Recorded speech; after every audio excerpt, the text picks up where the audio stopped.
Buenas, espero que se encuentren muy bien. Bienvenidos, bienvenidas a este canal, al profe Lucas. Hoy damos inicio a una lista de reproducción titulada Sociedad y Estado, en donde vamos a discutir algunos principales elementos, algunos grandes conceptos de la sociología, la filosofía, la antropología, la historia, las ciencias políticas y bueno, vamos a hacer lo que se pueda.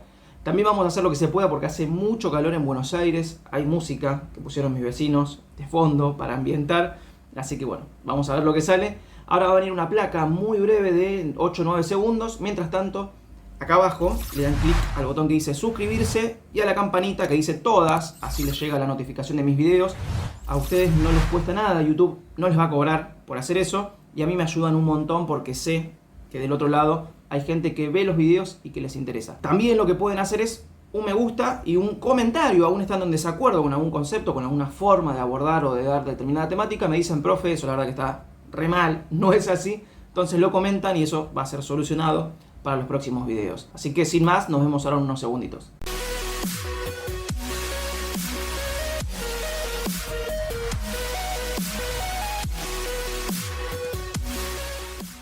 En este primer episodio vamos a hablar de qué es la sociología. Quizá tengamos que precisar un poco más y no decir la sociología, sino quizá las sociologías. Porque hablar de sociología pareciera ser un unívoco, es decir, pocas definiciones o una disciplina homogénea en sí misma, y es algo que no va a suceder en la sociología, sino que más bien podríamos hablar de las sociologías.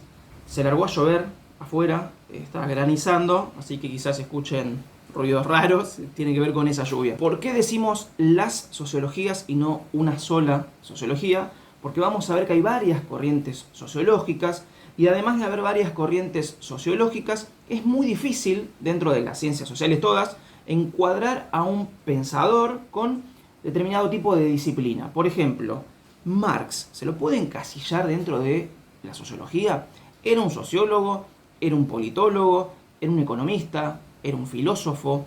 ¿Era un historiador? ¿Era un político, digamos, un activista sindical? O al menos un activista en el sentido de intentar formar partidos obreros en los distintos países. Entonces, en una sola persona cuesta encasillar, y aún encasillándolos, es decir, determinado autor es estructuralista, por ejemplo, esos autores no se van a reconocer nunca parte de una escuela o corriente de pensamiento.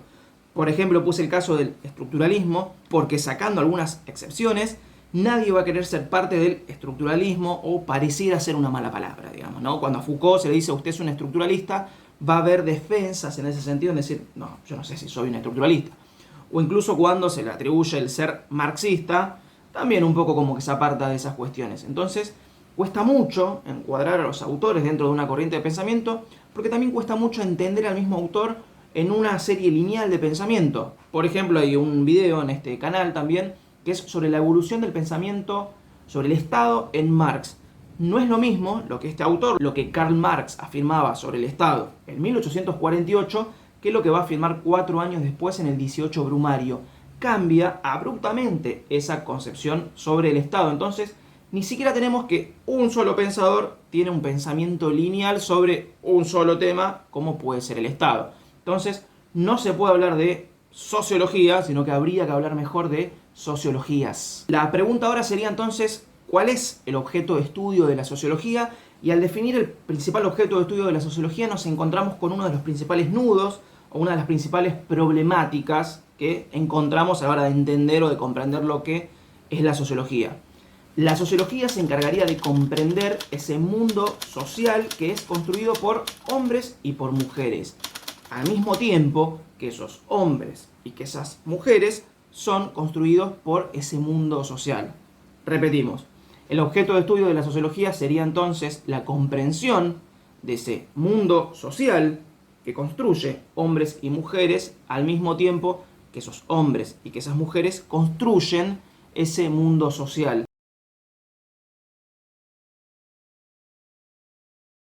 En esta ambigüedad, o en esta vaguedad, digamos, en la definición, radica uno de los principales nudos. ¿Por qué?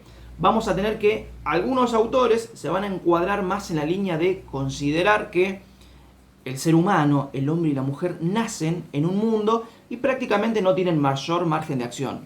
Es decir, nacen con un nombre, con una cultura, con una religión que les es impuesta y uno prácticamente no puede hacer nada o no tiene mayor capacidad de agencia.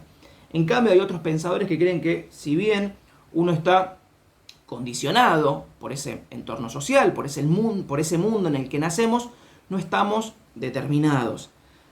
Después sobre la palabra condicionante y determinante vamos a volver, pero entonces tenemos dos grandes líneas de pensamiento en donde algunos autores consideran que el hombre y la mujer tienen margen de acción posible, hay un libre albedrío en ese caso, y otros autores, en cambio, que creen que uno se encuentra totalmente determinado y podemos hacer poco o nada en ese mundo en el que nacemos. Algo sumamente importante, como decimos siempre en este canal, esto es importante, aunque todo vamos a ver que es importante, algo sumamente importante son las relaciones sociales. Es decir, la sociología no se encarga de estudiar o de intentar comprender a esta realidad social como algo que existe per se, e inclusive estudiar a los distintos estamentos o clases o las divisorias que queramos establecer, el ejército, la policía, el clero, los partidos políticos, los sindicatos, la familia, sino que lo que va a intentar comprender es las relaciones sociales que se establecen entre esos grupos. Es fundamental. Estos grupos no son compartimentos estancos, no son cajones que uno saca, analiza el sindicalismo, lo cierra, abre otro cajón, analiza la iglesia y lo cierra, sino que hay relaciones entre esos grupos. Esa relación es el pegamento, es la amalgama de esa realidad social. Entonces tenemos que para la sociología, para la mayoría de los pensadores de lo social, son súper importantes estas relaciones sociales.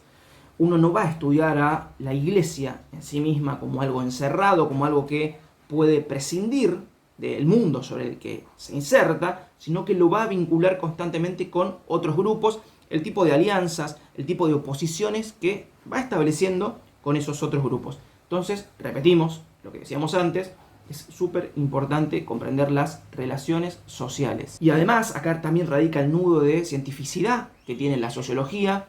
Estas relaciones sociales no se ven a simple vista, es decir, uno ve al sindicalista, pero uno no puede ver al sindicato o la iglesia como institución, uno puede ver el edificio, pero hay determinadas complejidades. El Estado, por ejemplo, uno ve al personal que se ocupa de ejercer puestos políticos en ese Estado, pero son abstracciones que al ser comprendidas, al ser analizadas, ahí radica la cientificidad. Porque de hecho la ciencia, incluso las ciencias naturales, que de hecho vamos a ver que la sociología surge en este afán de imitar la metodología científica de las ciencias duras. Entonces lo que va a intentar hacer es desentrañar esas cosas que no se ven a simple vista. Las relaciones sociales no se ven a simple vista. También tenemos otro video en este canal sobre acumulación originaria. La acumulación originaria es un concepto que no se vería a simple vista. Por ejemplo, en ese video citábamos el caso de un empresario que se muda a una de las colonias británicas y lleva todo, digamos, ¿no? Lleva trabajadores, se lleva a sí mismo en condición de patrón, lleva dinero, lleva maquinaria, pero se está olvidando de algo. Se está olvidando de importar también las relaciones capitalistas de producción.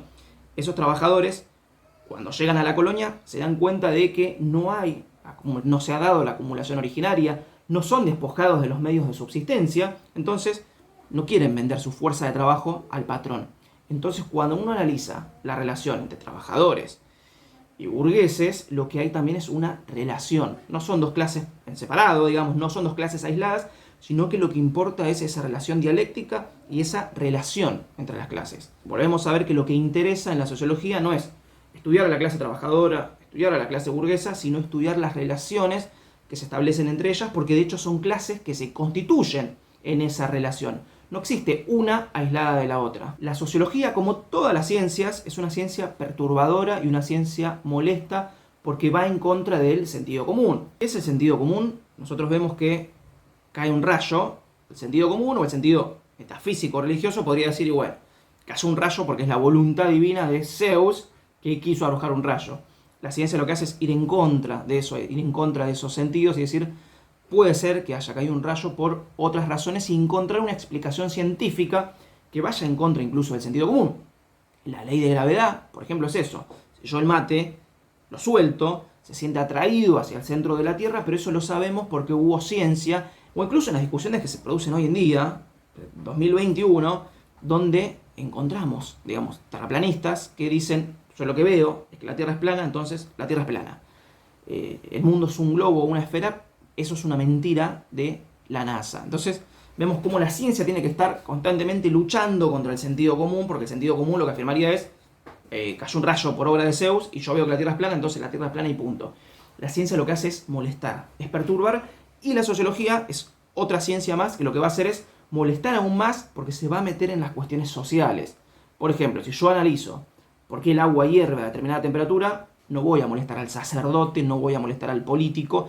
En cambio, cuando yo analice el rol del sindicato, el rol del partido político, el rol de la iglesia, el rol del Estado, es evidente que voy a molestar y voy a perturbar. Y para ir cerrando al menos este breve episodio de hoy, es que Alan Turing, por ejemplo, en 1978, afirmaba de que el sociólogo no observa simplemente a la realidad social, es decir, lo que venimos afirmando hasta ahora, o las relaciones, sino sobre todo las prácticas sociales. Y él dice, es muy fácil para la sociología criticar al gobierno, criticar al Estado, criticar a los discursos que la sociedad hace sobre sí misma, pero lo que va a ser difícil es separarse o distanciarse de las categorías con las que establecemos esa crítica. ¿A qué está haciendo alusión con esas categorías de análisis de lo social? Por ejemplo, nosotros podemos criticar al presidente, podemos criticar al rey, podemos criticar al político, podemos criticar al sindicalista, podemos criticar a la democracia incluso, pero lo que estamos haciendo en definitiva es criticar al mal rey, al mal presidente, al mal Estado, al mal sindicalista. ¿Por qué? Porque establecemos una idea, tenemos un parámetro ideal de lo que sería un buen rey, un buen presidente, pero nunca criticamos a la sustancia, es decir, a la idea en sí de esos conceptos. Acá hacemos alusión, podemos criticar a un mal Estado, pero porque creemos de que debería haber un buen Estado. Nunca vamos a plantear esa idea, o sobre todo en términos de democracia, quizás critiquemos a una mala democracia, pero no vamos a criticar el concepto de democracia en sí, o a la propiedad, un abuso, pero no vamos a criticar el concepto de propiedad en sí. Y aún, para ser más profundos, Turing dice, eso hasta puede ser criticable, porque encontramos que en la sociología se critican esas cuestiones universales, pero vamos a ver que no se van a criticar nuestra forma de alimentarnos, nuestra forma de relacionarnos con nuestros padres, nuestra forma de amar, nuestra forma de sentir. ¿Por qué? Porque son cuestiones muy internalizadas y casi hasta en el plano inconsciente. Por ejemplo, pensemos cómo se retrata esto, también está en un libro más del palo de la antropología, de Rafael Bonaparte, La mirada del marciano, que él dice, si hacemos el ejercicio de retratar a un extraterrestre, es decir, si yo les digo a ustedes, tienen que dibujar un marciano, o más propiamente dicho, un extraterrestre, seguramente lo dibujen con, vamos a poner el caso, lo pintan de verde, le hacen una cabeza más grande, le ponen 3 ojos, le ponen 8 dedos, pero todos los parámetros que están usando, todas esas categorías de análisis, siguen siendo normales y terrestres. Lo pintan de un color que ustedes conocen, el color verde, no pueden pintarlo de un color que no conozcan. Le van a poner 8 dedos, o sea, la categoría dedos ya la tienen. Le van a poner 3 narices, 3 bocas, la categoría nariz y la categoría boca ya la tienen. Entonces lo que hacen es exagerar todas esas categorías terrestres. Entonces nos es imposible a nosotros apartarnos de lo conocido. Por ejemplo, como para ir cerrando y que también nos permite pensar en la antropología, cómo se retrata a ese otro, cómo se lo intenta comprender científicamente, 3 ejemplos que tienen un poco más que ver con la cultura hollywoodense. El primer ejemplo que encontré es, hay una película, voy a dejarla por acá, a una imagen, donde se ve que un astronauta se pierde y pasa él a ser el extraterrestre. Porque este astronauta queda vagando por ahí, creo, no la terminé de ver, y cae en un planeta donde el extraño es él. Ahora, ¿qué sucede en ese planeta? La forma de comportarse de ese planeta es exactamente igual a la terrestre. Van a ver que las casas son del típico estilo norteamericano de la década del 50. Entonces, cuando uno quiere retratar al otro, le sigue poniendo estas categorías muy familiares, muy nuestras. O el otro debiera ser como nosotros. También muy de cara a la sociología y la antropología, en donde ese otro es un inferior. Es un inferior y va a tener que llegar a ser necesariamente como somos nosotros hoy en día, que somos los evolucionados. Como segundo punto también, la serie Cusco, de dibujitos animados, donde retratan más al imperio, es una mezcla entre el imperio incaico y el imperio azteca, pero donde vemos que son futbolistas americanos. O sea, los jóvenes incaicos son una fiel copia del típico estilo de futbolista norteamericano. Entonces también el parámetro que le ponen a los jóvenes incaicos son de futbolistas americanos. O incluso los picapiedras, como tercer ejemplo, en donde en la prehistoria ya tienen radios, teles, autos, y muy estilo norteamericano también de la década del 50 y de la década del 60. Esos años dorados, lo que dicen ser años dorados para ellos. Entonces vemos cómo, de forma muy precaria, pero ya hay un automóvil, ya está la idea del automóvil, ya está la idea de la radio, la idea de el hombre blanco que sale a trabajar, que lee el periódico de la mañana, que desayuna, que los hijos van a la escuela. Entonces toda la estructura occidental y cristiana también se da o se debería haber dado en la prehistoria. Sin más, este fue el primer video de una introducción a la sociología, qué es la sociología, cuál es el objeto de estudio, cuáles son esos principales lineamientos. Así que repito, si les gustó, si les sirvió, se suscriben al canal, un me gusta y nos vemos en la próxima. Muchas gracias.